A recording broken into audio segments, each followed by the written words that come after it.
Hi, I'm Liam Loftus and we are back with another BBC World Cup pundit Q&A, and today we are joined by a proper World Cup legend. As a player, he played in 3 tournaments, scored 11 goals and even won the thing back in 1990. And as a manager, he coached USA and Germany at World Cup finals. Jurgen Klinsmann, thank you very much for joining us. How are you? You're welcome, thank you, it's a pleasure. We asked our BBC Sport followers for some questions for you, and we've also got some of our own. We'll get straight into it. First up, Justin Frimpong on Facebook. How do you see this Germany team? We're talking before your crunch game against Spain. How are you feeling?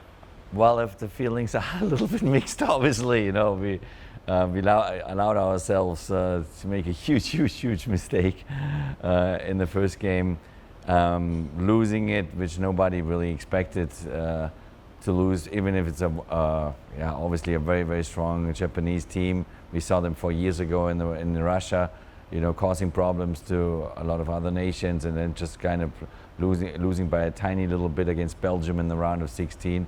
So having lost that game now puts Germany really under pressure for the match against Spain. They have to beat Spain, and Spain became like 2000, probably since 2008, a little bit the country that we fear the most for whatever reason. Before it was Italy.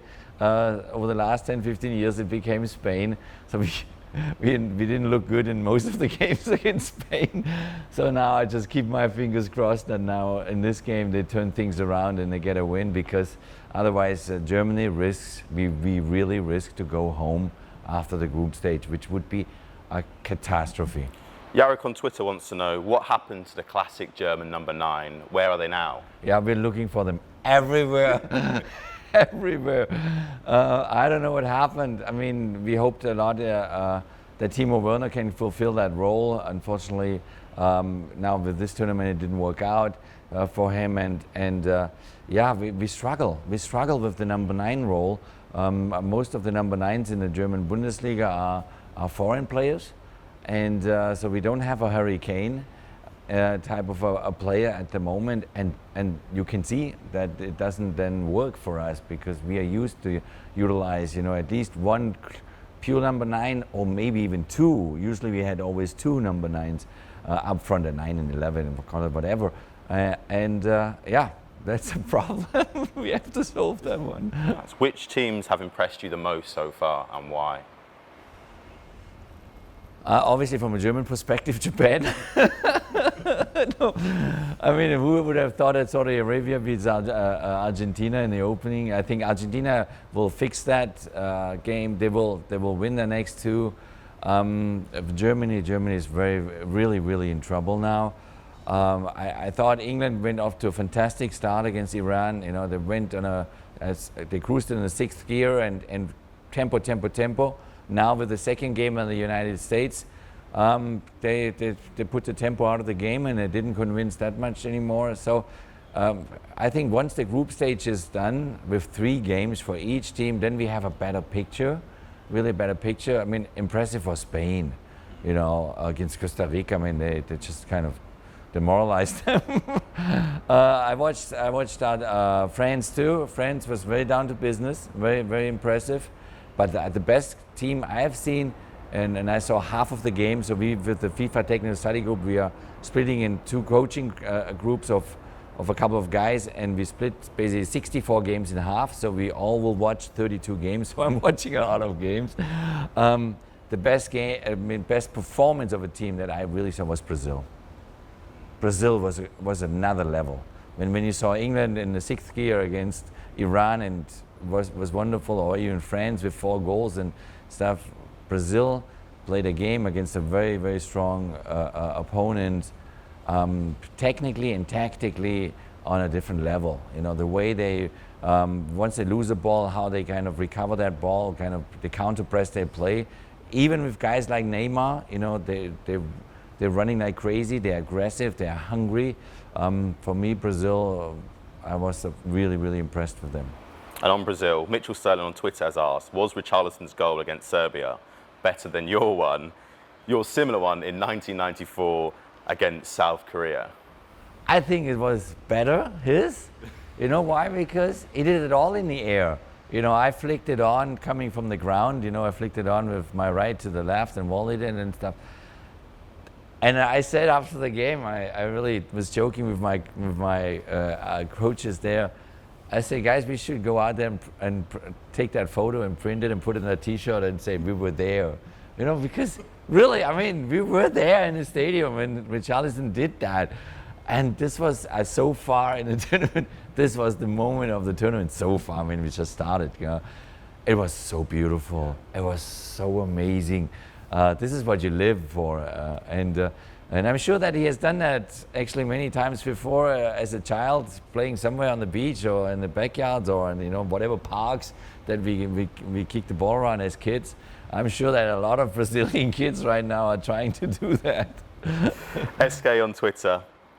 Ronaldo or Messi? Oh, it's Tough a big one. tough one. Tough, because I mean, obviously Messi is so sympathetic. He's such a good guy. We all wish Messi a Super World Cup. We all wish him the World Cup because he knows that for being forever measured in Argentina as the greatest or among the greatest, then he has to match it with Maradona by winning a World Cup. So that's on that fact, you wish him a World Cup. But Cristiano is down to business. Because don't underestimate Cristiano Ronaldo. You know, I think there were a lot of people saying this and that or whatever. You know, these last couple of months with Man United were tough for both sides or whatever. He's a phenomenal player. And he proved that the last 15, 16 years. He's done that, and he's now hungry. He's always been hungry, and he showed already in the first game he's here to win it. He's here to put his stamp on a tournament. So, I mean, I always put them together both because I don't want to make the mistake to prefer one over the other. Matt B. Lowe asked as well, who was the best defender that you played against? The best defender, I mean, probably people don't remember that because that was long time ago. I have one German lad, he played, thankfully, in my national team. His name is Jurgen Klinsmann. He played for Cologne and he played for Juventus Turin. And whenever we matched up in club games against each other, he was just killing me, you know. So when I saw him on the other side, I said, "Oh no, this is a bad day. This is a really bad day." Because those days they could hit you from behind, they could hit you as last man. They never get a yellow card or whatever. So over the stretch of 15, 16 professional years, he was the one I feared the most. Jurgen, some people watching this may be too young to remember your goals, but everyone knows what the Klinsmann is. What's it like to have an iconic celebration to your name? It's kind of funny because it was not my idea.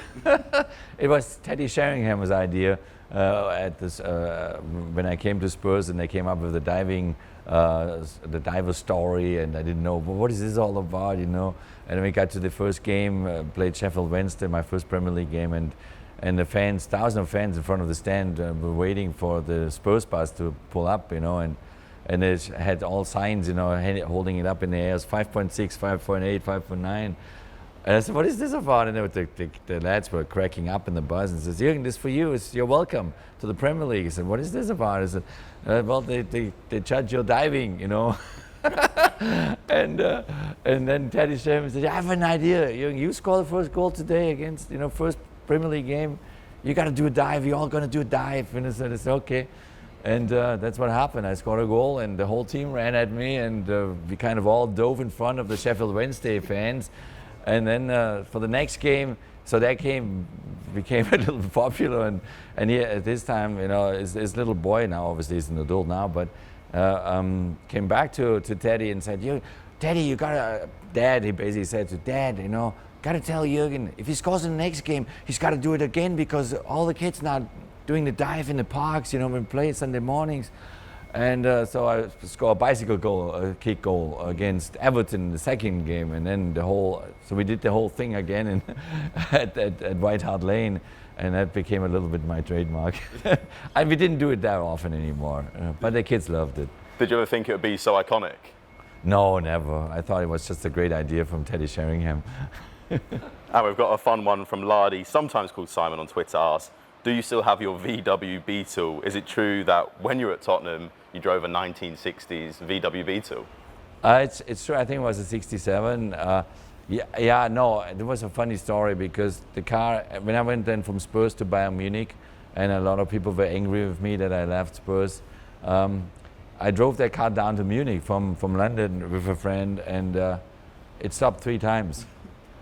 And the car was so old, it fell apart. And at the gas station, I remember I had to run the engine still by filling up the gas, which you should never do. Don't run the engine when you fill up the gas. But I had to because I feared that the car is not starting anymore. So then I brought it to a dealership, a friend of mine in my hometown, Stuttgart. I said, check it out real quick if the car is still okay. And he said, this car is done. You know, it was rusted all over the place. So from that moment on, I gave it to basically a collector, a guy, freaks that love to kind of fix up cars.